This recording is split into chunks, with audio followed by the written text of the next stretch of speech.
So again, thank you everyone for being here today. I'm Sam Granlenard, and thank you for taking the time to learn more about MDEP, learn more about this panel, and the opportunity to transform the economic landscape that affects all of us. So if you attended last year, you might recall that we had an innovative workforce solutions panel, and that really highlighted the collaboration between private sector, education, and workforce development, and a lot of the new initiatives that we're working on that identified and helped develop people for new job opportunities, specifically here in the high desert, keeping people local.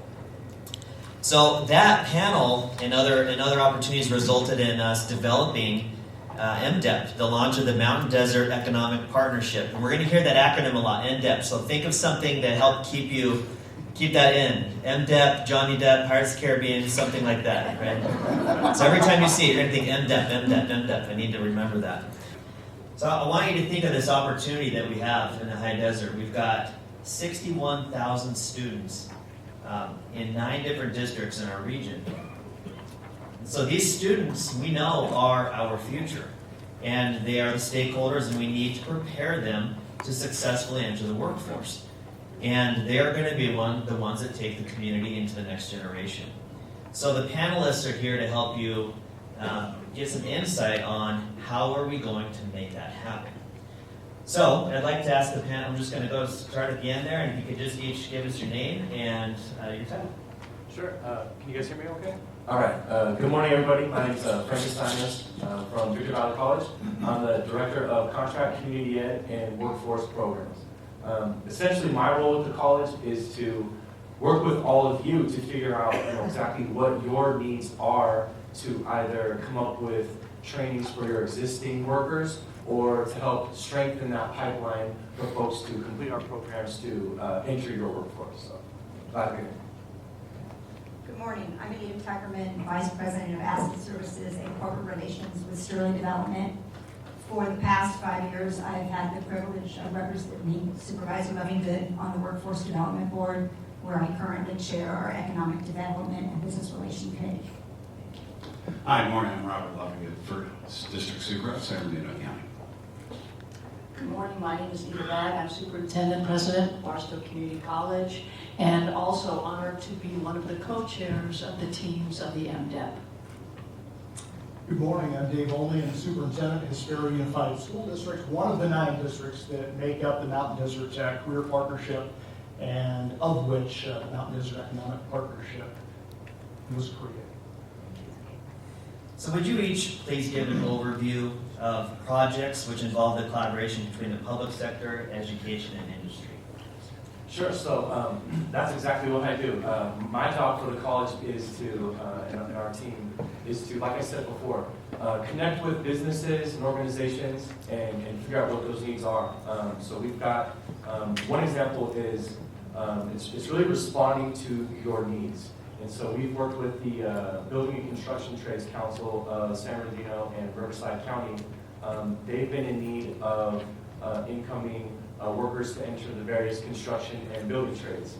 And so last year we kicked off a construction apprenticeship readiness program, which has been a really good opportunity to expose several individuals to what these different careers could possibly be like.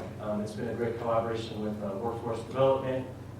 We've been working with the various trades, plumbers, pipe fitters, carpenters, and the contractors as well who hire them, in creating these programs, this customized program, to take folks that, they don't know exactly what it is that they want to do, but they know they want to work with their hands and they want to kind of survey what the different options are.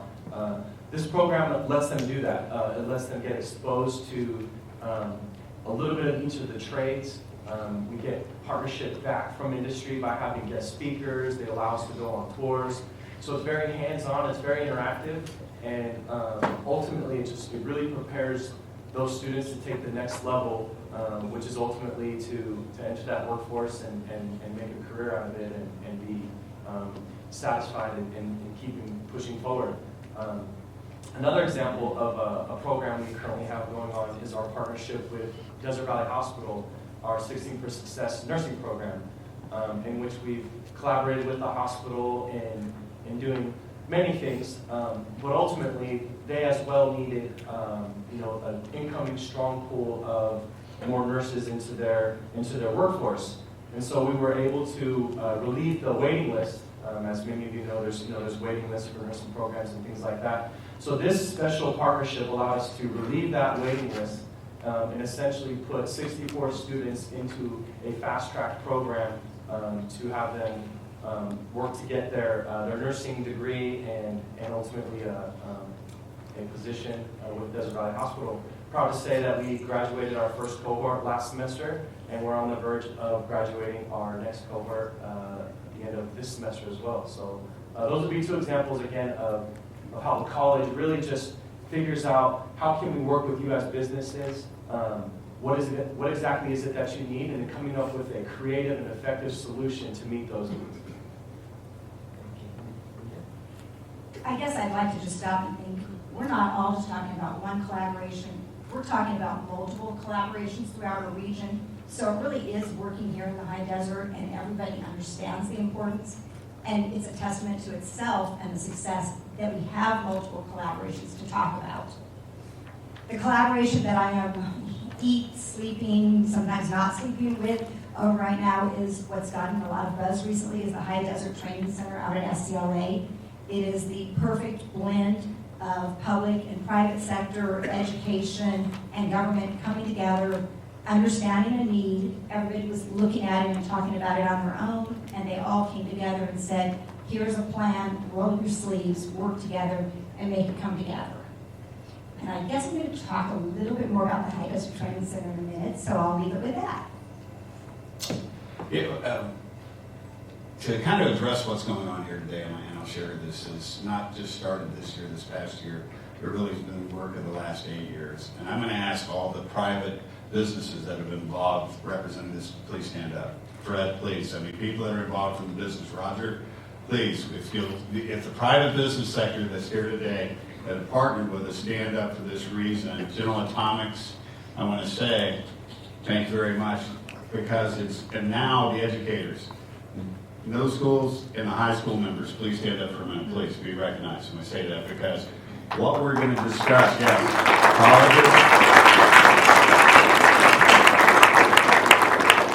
what we're going to discuss and share with you today is not just what started happening 6 months ago, but really has gone on for the past 7 years that in my involvement. And then I'm going to share with you my involvement with General Atomics and how that started. But that started in 2012. But I bring this about for one thing, because it's the private sector and education working together to meet the demands of the private sector, adapting to their models of education and needs and their curriculums, which are going to create the pathways that we're going to describe today as success. And Barstow, I mean, I got to tell you, Sandy there has done an amazing program for the last 7 years. But with General Atomics, they now have an avionics tech program. So based on this, we have 8 current students in there. They come in, it's a 2-year cycle, it's a partnership with Victor Valley College, General Atomics. So it's 90 days of classroom, 90 days of hands-on, and in 2 years, they come in at a $40,000 wage, and they leave it close to a 70 with full benefit package. We have this growing demand. Their projections is for 80 additional students to go through this. We have this in our mining operation, our natural resources. We have in private industry and aerospace, not only with General Atomics and Broad Brush. And these are the things that are going to lead to our success. And you've heard this said before, we export on a daily basis close to 90,000 daily commuters. We have to bring them back. We have the opportunities, but on the other hand, we have over 1,000 jobs that pay greater than $60,000 a year currently in the high desert. So this need for training will fill those opportunities. It'll pull people back off the street. And if we really start looking to our west, what's going on over at really Palmdale and with the new bomber, it's just going to be an incredible demand that we're going to see. But I'll finish with that. But General Atomics here locally has truly led the way with the example of, again, starting someone out of high school, preparing them, and then in a short period of time with the junior college into a living wage. So thank you. Yes, thank you. Barstow Community College, I think there's three projects that I'll highlight today. So about a year ago, we were able to respond to a need with BNSF, that's Burlington Northern Santa Fe Railway. in Barstow, they had increased legislative requirements for the certification of their welders. So working closely with BNSF, we developed a contract education program. It's an intensive 2-week program for employees. We take up to 20 every 2 weeks. And they go through this program, and at the end of the time, we're working with our instructors, who, by the way, working very closely with BNSF to develop the curriculum. At the end, they're able to demonstrate their welding skills that pass the certification for the American Welding Society. So that's been a fabulous collaboration, and we've got a 5-year contract with BNSF. Another thing that we're very excited about is we're partnering with the Inland Empire Regional Small Business Development Center Network. And actually in just a couple of weeks, we're going to be starting at the Barstow Community College campus what they call an Webify program. It's e-commerce. It's an intensive 1-month program, free to students, community members, small business owners, people who want to be small business owners. At the end, will hopefully be able to start their own e-commerce businesses. So that's free to people who attend, and it all has to do with the collaboration with the college and the SBDC. The other thing that has come directly out of the work of the MDEP, this never would have happened if we hadn't been talking for months on end about how it is that we recognize the opportunities of collective impact and collaboration. This is where one of the strategies of one of the teams, we're envisioning an innovation and entrepreneur center, and we hope to pilot the first one through MDEP at the Barstow Community College campus. And I think also I'll have the opportunity to talk a little bit more about that later this morning.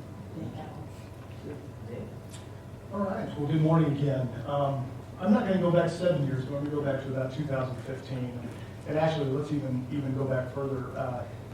In schools, we've had the regional occupation programs for a long time, even way back when I was in high school. I remember the ROP programs. And in our area, those regional occupation programs were really centered around San Bernardino County at large. So when the state decided to shift school funding to more of a local control formula, the superintendents in this region, those nine districts that we spoke of, gathered together and really said the needs of our area in the high desert are quite a bit different than the larger Inland Empire as a whole. And so while the county was doing, I think, absolutely amazing work and continues to do amazing work, we knew that we needed something that was a little bit more regionally focused and something that really was here for us in the high desert.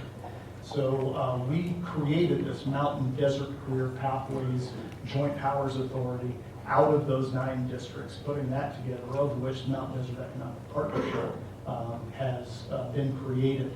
And this has led to a partnership with local industry, with local government, with Victor Valley College and Barstow Community College.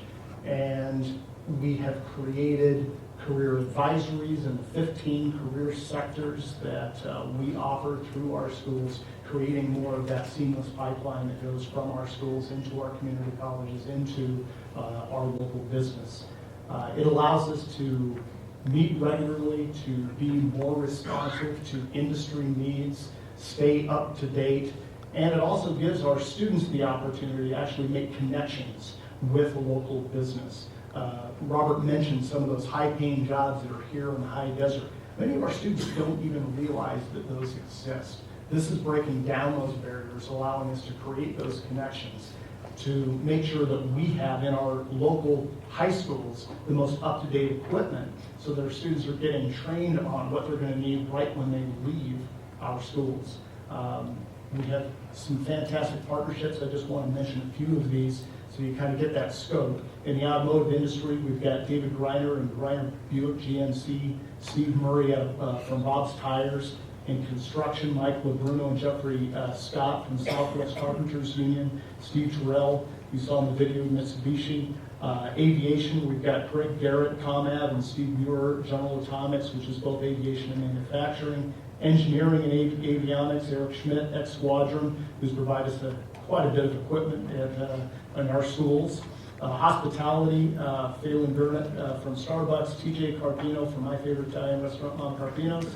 Medical, Fred Hunter, thank you, Fred. Desert Valley Hospital, Dental, Johnson Dental, Public Safety, Jason Rosenbaum from the San Bernardino Sheriff's Department, Welding, Tony Nass from Bureau of Steel. As you can see, some fantastic partnerships from a wide variety of sectors here locally. So Anita, you mentioned earlier about the great collaboration that the training center is between government, education, and industry. It's them taking action. Can you help us understand how did it happen?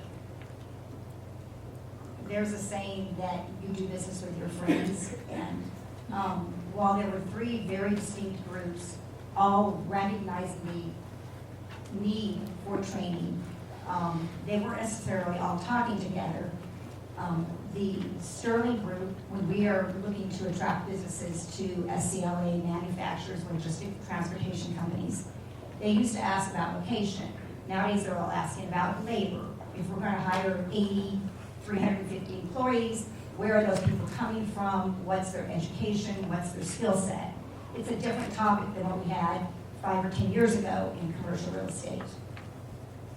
Workforce investment, workforce development does an annual study through the University of Riverside, and we do a workforce roadmap trying to understand the employment skills that are required today, but projecting out even 5, 10 years to make sure that the community is training and growing our own. So we were looking at that from a workforce piece and saying it's not just soft skills, it's CNC machinery, it's aviation, it's maybe automation in a logistics warehouse. Victor Valley College was understanding with the high school and their relationships, there are certification programs and certification jobs that don't require all of our young people to leave the community, because the truth is the statistic is very high. If we send our young people away for 4 or 6 years for a 4-year degree somewhere, most of them don't come back. But there are, as Robert mentioned, some really high-skilled jobs that they could do with a 2-year certification. The next part of that would also be, if you talk to Steve Terrell and the mining industry, a good portion of their existing employee base is all going to retire. We need to backfill those positions because they are job creation for new people as we train the incumbents, and those are real incomes in this community. Obviously, if our economy grows, our jobs grow, our home ownerships grow, it's a win for everybody in our quality of life. So these groups were all having individual conversations. It literally happened at a lunch one day between Sterling and Workforce Investment. And we said, there's a problem here. How do we resolve this? And somebody said, why don't we donate $1 billion to SCLA? Could you support that? And the county stepped in and said, we could support that. We need a training education partner. Victor Valley College stepped up and said, we could offer that training. So it is the best example I've ever seen of collaboration where different entities were all having private conversations and in one afternoon said, here's a plan, let's make this happen. Thank you. Frank, can you briefly tell us what you think the future, hey, if you want to clap, go ahead.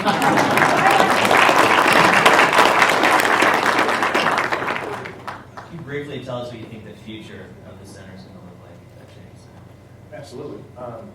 One thing I just want to continue is, public education can have a reputation of typically being slower. But I'm very proud to say that with this initiative, we reacted.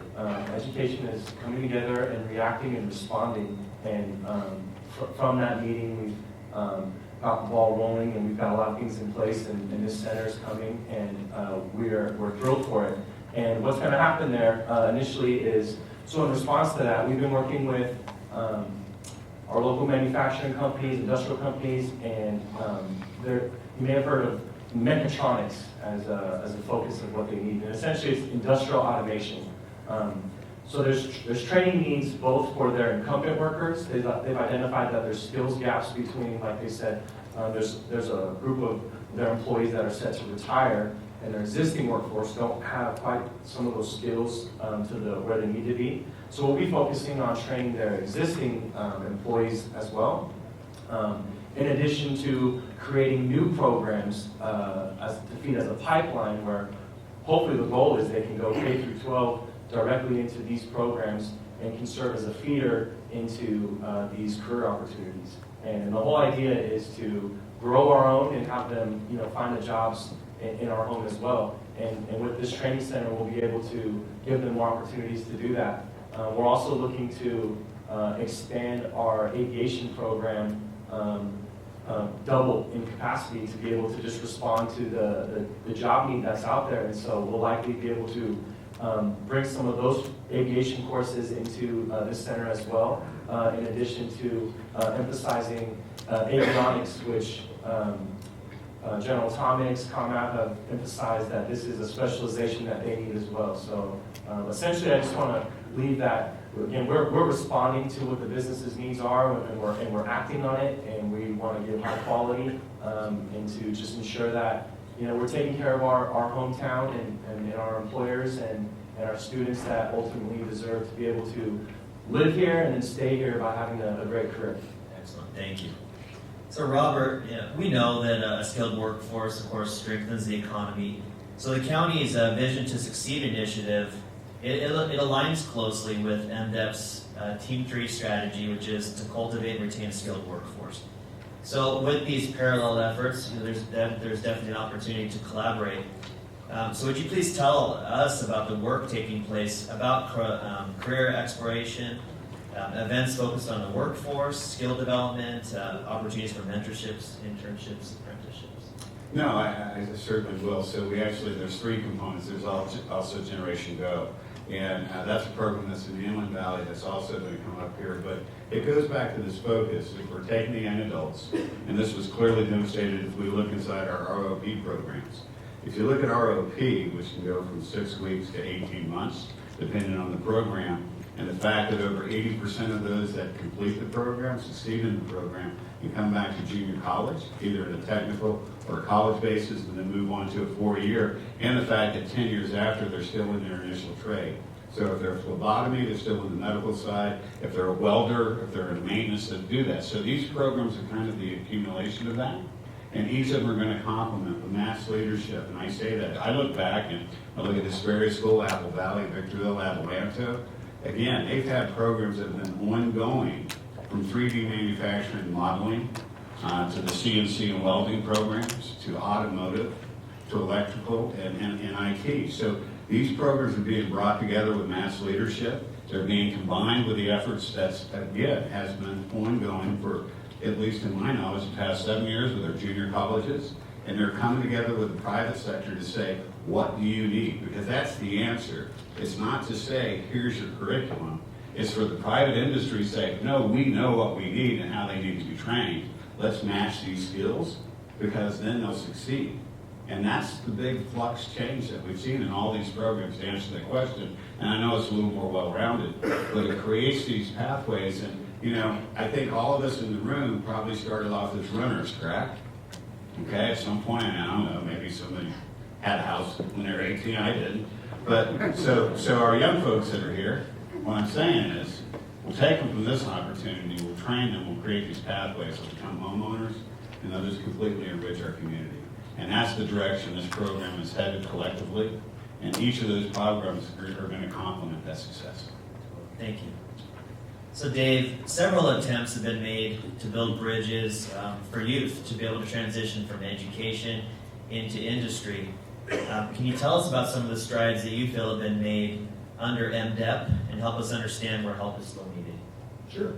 So I think two things, and I'm hearing common themes among the panel. The two things that really stick out, I think one is the amount of dialogue that we now have that is happening with our education, K-12 education, with our community colleges and with local business and industry. And what that really allows us to do is to, again, be more responsive, to make sure that we are using the most up-to-date equipment to make sure that our students are being prepared. The other piece is really just this focal point that Mount Desert Economic Partnership really allows us to have, which is here, home, locally. And I think that is absolutely huge. So if we take a look a lot of times at what happens, sometimes our K-12 system becomes very isolated, and then you have our community college system, which can be isolated, and then our local businesses that can be isolated. What this really has done is broken that down to where we are truly having that collective impact.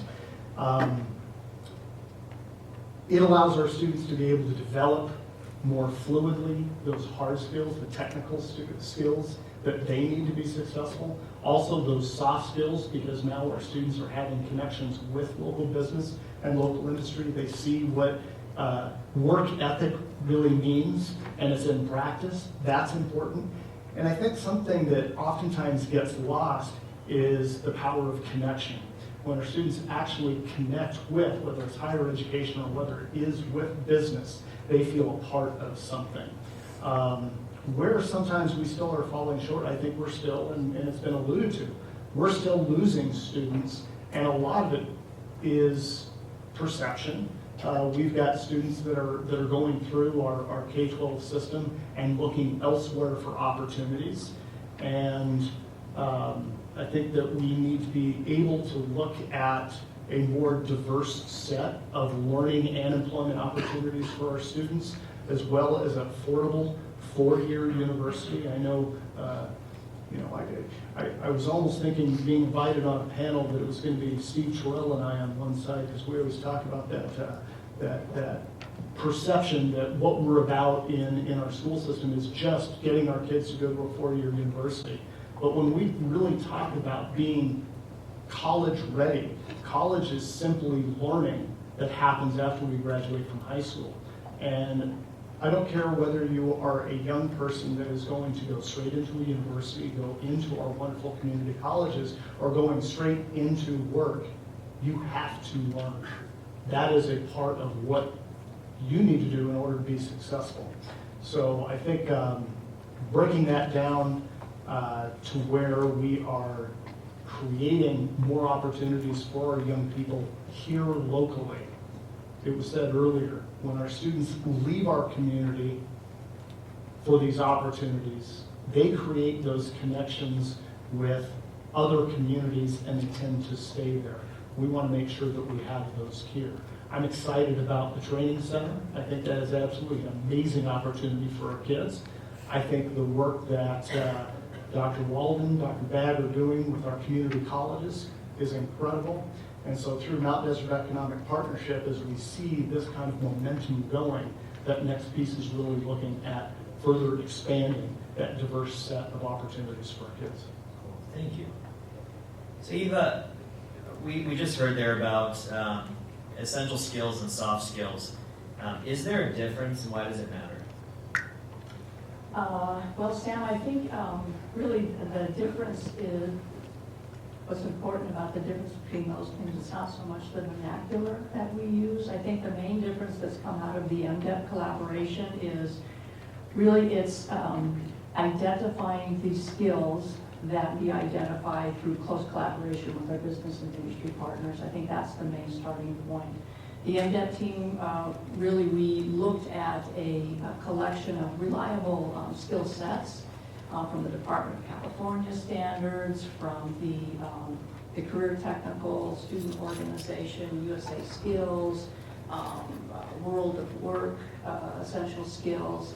The main thing is that the group has listened to industry partners to try to identify for us in the high desert what those skills need to be for students, for their employees.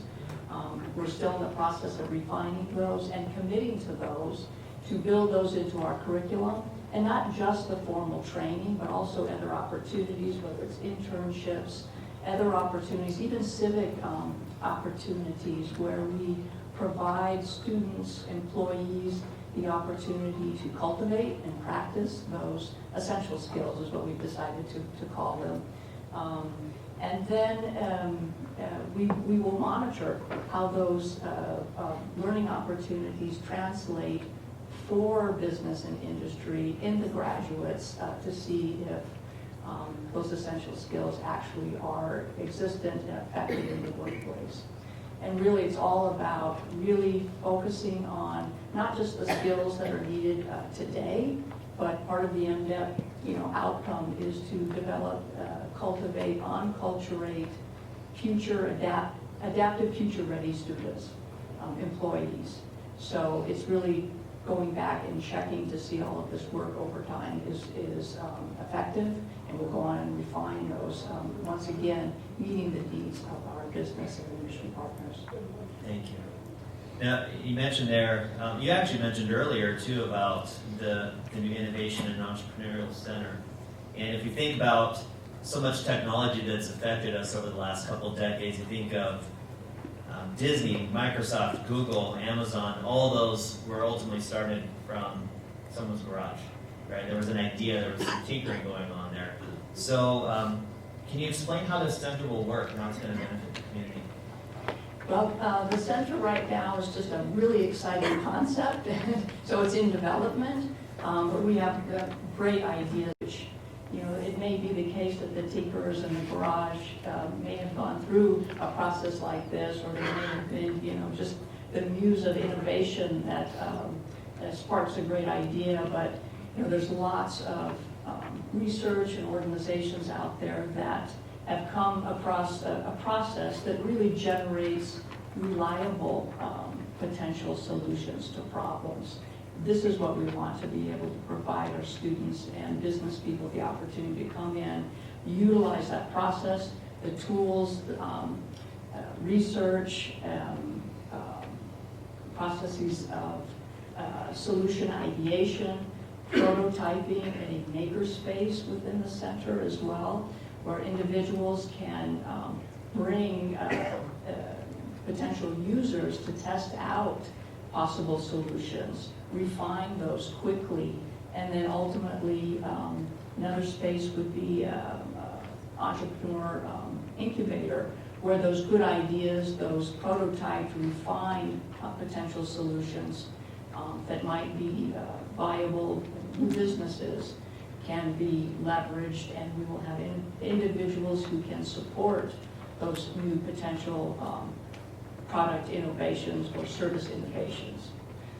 Finally, another use of the space would be a co-working office space where individuals can come in and utilize the resources, not only the technical resources, but also the business consultative resources that will be made available there. So it's really the whole gamut to support essentially an ecosystem of innovators, researchers, small business developers, investment partners, all of that from start to finish, from challenge, problem, to multiple potential solutions, to the space where there's equipment to prototype and test, and then generate potential new businesses. Thank you. Yeah, if you're especially the students, you got to think about what that opportunity is, what kind of a complement that would be to the training center for the opportunities up here. So we're getting close to the end here, so I'd like to ask each of the panelists to leave one thing that if you're thinking again of the students, of the educators, of the industry, leave one thing that you want them to remember from this panel and an action item to go forward. Because action items are important, right? We want to keep this thing going. So we'll start. Well, one, I just think this is incredibly exciting, and one of the things we had a Mountain Desert Economic Partnership conclave not too long ago. One of the things that I said at that point, this region is going to grow. It has grown. I've had family in this region since the 1960s.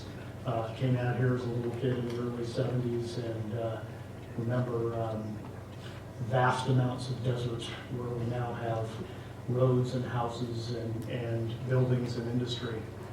This area is going to continue to grow. We have the ability to influence that growth. And I think that is so vitally important. When you hear about this Innovation and Incubation Center, when you take a look at these partnerships and what we are trying to do to prepare our young people to be vested in our community, this is incredibly important. And so that one action item, one, be a part of what it is that we're doing together, because that's what it's going to take.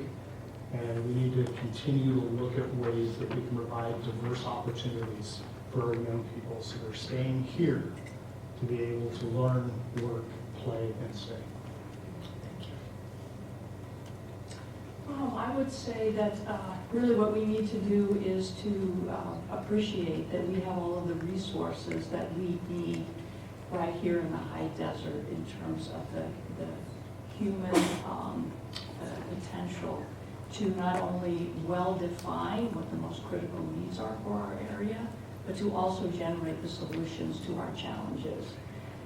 So I think the action item that I would hope for is that we each commit to truly seeing in our opportunity youth, that in those individuals, we really need to appreciate what they bring to this whole network of solution generators, and to support them as part of the solution, not only for us today, but for their own futures. Thank you. Okay.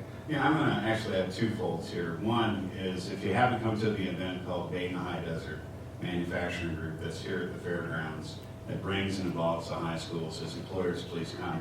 The first year we had this happened to be during the fall break.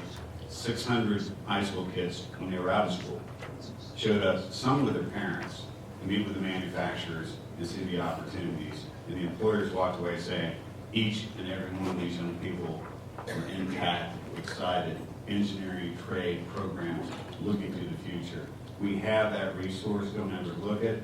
To the employers, I also say this with the programs that now Victor Valley, Barstow, is being created, the school is, to look at your current employees and don't undervalue a person that's been with you 3, 4, 5, 6 years. That let's say is in a non-trained task, but they have every component that you want in a long-term employee. They're there on time, they take all the overtime they can get and they work hard. Turn to those individuals, look at them, educate them about the programs we're discussing today. Make the investment because you already have a proven known commodity. And we certainly will always have time for the high schools at this. But don't overlook, Wall Street Journal reported 3 weeks ago, the greatest movement in undervalued employees and companies in the past 50 years. So again, if they have all the things that you value, look at those also to be in this program, to be trained up, and in that pathway to a living wage. That's my comment. I guess the action item that I think each and every one of us need to understand is that our young people are our future. They are where our economy and our quality of life throughout the region is going to improve each and every year. But we all have the ability. You can mentor a young person who maybe doesn't have another business adult in their life. You could take an intern, an apprentice. You could support Generation Go through the County Workforce Investment Board. But every relationship that we make, every young person needs a relationship with a business person so that they learn the essential skills. They might not be getting them at home, but if you take somebody under your wing and take them and show them the way, then they've got a relationship here. They understand there are opportunities in our region. So don't be afraid to reach out. Great. It's always tough to go last. Don't worry, you're not. Yeah. I would say, just note that we really are just getting started. And although these buildings are wonderful and the equipment is great and things like that, but really what makes these great things happen are the people, right? It's the collaboration with the folks in this room, and if you're not yet, get involved. Get involved with MDEP, get involved with the schools, because like Anita's saying as well is, as educators, we can tell students things, all day long, but as soon as we give them access to an internship, or as soon as we get, someone from industry coming in that classroom, it makes all the difference. So get involved, come to the table, and work with us, because we're striving to not just be okay, we want to be excellent, and everything we're doing right now is just striving for that point to be excellent. So get involved. That would be my takeaway. Thank you. So before I close, I'd like to just ask that we please thank the panelists for their time today.